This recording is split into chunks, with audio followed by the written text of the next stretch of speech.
ഇന്ന് രാജ്യാന്തര തലത്തിൽ മലയാളിയായ ക്രിക്കറ്റർ സഞ്ജു സാംസൺ തല ഉയർത്തി നിൽക്കുന്നത് കാണുമ്പോൾ ഒരു മലയാളി എന്ന നിലക്ക് സന്തോഷമുണ്ട്. പക്ഷെ നമുക്കൊരു പഴയ കഥ പറയാം. ഇപ്പോഴും ഉണങ്ങാത്ത ഒരു മുറിവിന്റെ കഥ. 1983 വേൾഡ് കപ്പ് ജയിച്ച ഇന്ത്യൻ ടീമിന്റെ സ്ക്വാഡിൽ ഒരു മലയാളി ഉണ്ടായിരുന്നെന്ന് കേട്ടിട്ടുണ്ട്. പക്ഷെ ആളുടെ കളിയൊന്നും ഞാൻ കണ്ടിട്ടില്ല. പിന്നെ ഡൊമസ്റ്റിക് സർക്യൂട്ടിൽ അതിപ്രഗത്ഭനായിരുന്ന ഒരു സ്പിന്നർ ഉണ്ടായിരുന്നു, അനന്തപത്മനാഭൻ. എന്നാൽ അദ്ദേഹത്തിനും ഇന്ത്യൻ ടീമിന്റെ പടിവാതിൽക്കൽ വരെ എത്താനേ സാധിച്ചിരുന്നുള്ളൂ. അതിന്റെ അപ്പുറത്തേക്ക് കടക്കാൻ കഴിഞ്ഞിരുന്നില്ല.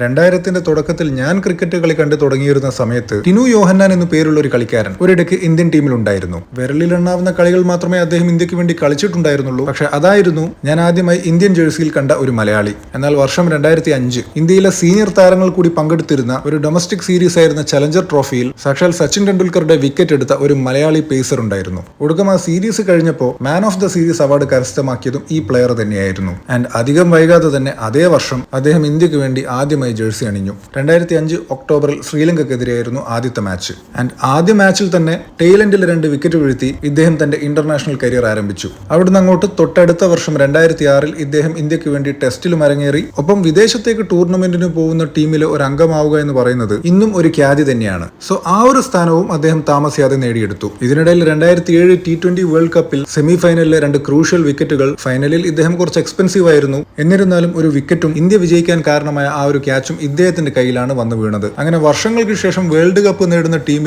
ഒരു മലയാളി അംഗമായും ഇദ്ദേഹം മാറി. ഇതിനിടയിൽ വല്ലപ്പോഴും ബാറ്റ് കൊണ്ടും ഇദ്ദേഹത്തിന്റെ വക എന്റർടൈനിങ് പെർഫോമൻസുകൾ ഉണ്ടാവാറുണ്ടായിരുന്നു. പിൽക്കാലത്ത് ആളുകൾ വിരാട് കോഹ്ലിയിൽ വാഴ്ത്തിപ്പാടി അഗ്രഷനൊക്കെ ഇദ്ദേഹം പണ്ടേ കാഴ്ചവെച്ചിട്ടുള്ളതാണ്. പക്ഷെ ഇന്നത്തെ പോലെ അന്നത് സെലിബ്രേറ്റ് ചെയ്യപ്പെട്ടിരുന്നില്ല എന്ന് മാത്രം. ഇദ്ദേഹത്തിന്റെ അഗ്രഷൻ കണ്ട് കേരളത്തിലുള്ള ചില ആളുകൾ പോലും ഇദ്ദേഹത്തെ ഒരു അഹങ്കാരി എന്ന് വിളിച്ചു. ഇനി 2011 50 ഓവർ വേൾഡ് കപ്പിൽ സ്ക്വാഡിൽ ഉണ്ടായിരുന്നെങ്കിലും ടീം ഫൈനലിൽ എത്തിയിട്ടും അതുവരെ ഉണ്ടായിരുന്ന ഒരു മാച്ചിൽ പോലും ഇദ്ദേഹത്തിന് കളിക്കാൻ സാധിച്ചിരുന്നില്ല. എന്നാൽ ഒടുക്കം ഫൈനൽ കളിക്കാനുള്ള ടീം ലിസ്റ്റിൽ ഇദ്ദേഹത്തിന്റെ പേര് വന്നു. ഇദ്ദേഹത്തിന്റെ വക വിക്കറ്റുകളൊന്നും അന്ന് ഉണ്ടായിരുന്നില്ലെങ്കിലും വീണ്ടും ഇന്ത്യ ഒരു വേൾഡ് കപ്പ് ജയിച്ചപ്പോൾ ഇദ്ദേഹം അതിന്റെ ഭാഗമായി മാറി. ഒടുക്കം 2013 IPL ഒരു മാച്ച് ഫിക്സിംഗ് വിവാദത്തിൽപ്പെട്ട് ഇദ്ദേഹം ടീമിൽ നിന്ന് പുറത്തായി. അതിൽ ഇദ്ദേഹം കുറ്റക്കാരനല്ലെന്ന് കോടതി പിന്നീട് കണ്ടെത്തി. പക്ഷെ അന്ന് ഇദ്ദേഹത്തിന് മുന്നിൽ അടഞ്ഞ വാതിലുകൾ പിന്നീട് ഒരിക്കലും തുറന്നില്ല. അന്താരാഷ്ട്ര ക്രിക്കറ്റിലേക്ക് മടങ്ങി വരാൻ ഇദ്ദേഹത്തിന് യാതൊരു സപ്പോർട്ടും ലഭിച്ചില്ല. പിന്നീട് വർഷങ്ങൾക്കിപ്പുറം ആ ഒരു ബാൻ മാറിയെങ്കിലും പിന്നീട് ഒരു തിരിച്ചുവരവ് സാധ്യമായിരുന്നുമില്ല. ഫലത്തിൽ 30ാമത്തെ വയസ്സിൽ ഇദ്ദേഹത്തിന്റെ കരിയർ അവസാനിച്ചു. നമ്മുടെ ഒരാള്, നമുക്ക് വേണ്ടപ്പെട്ട ഒരാള്, പൊതുവെ നമ്മുടെ ആളുകൾക്കൊന്നും അത്ര എളുപ്പത്തിൽ എത്തിപ്പെടാൻ കഴിയാത്തൊരു സ്ഥലത്ത് തന്റെ വ്യക്തിമുദ്ര പതിപ്പിച്ചതിനു ശേഷം ഉണ്ടായ ഈ ഒരു വീഴ്ച, കാര്യം ഈ ശ്രീശാന്തിനെ എനിക്ക് നേരിട്ട് അറിയില്ലെങ്കിലും എന്റെ ഒരു പേഴ്സണൽ ലോസ് പോലെയാണ് എനിക്കെന്നും തോന്നിയിട്ടുള്ളത്. അതുകൊണ്ട് തന്നെ അതിപ്പോഴും ഉണങ്ങാത്തൊരു മുറിവായി തന്നെ തുടരുന്നു.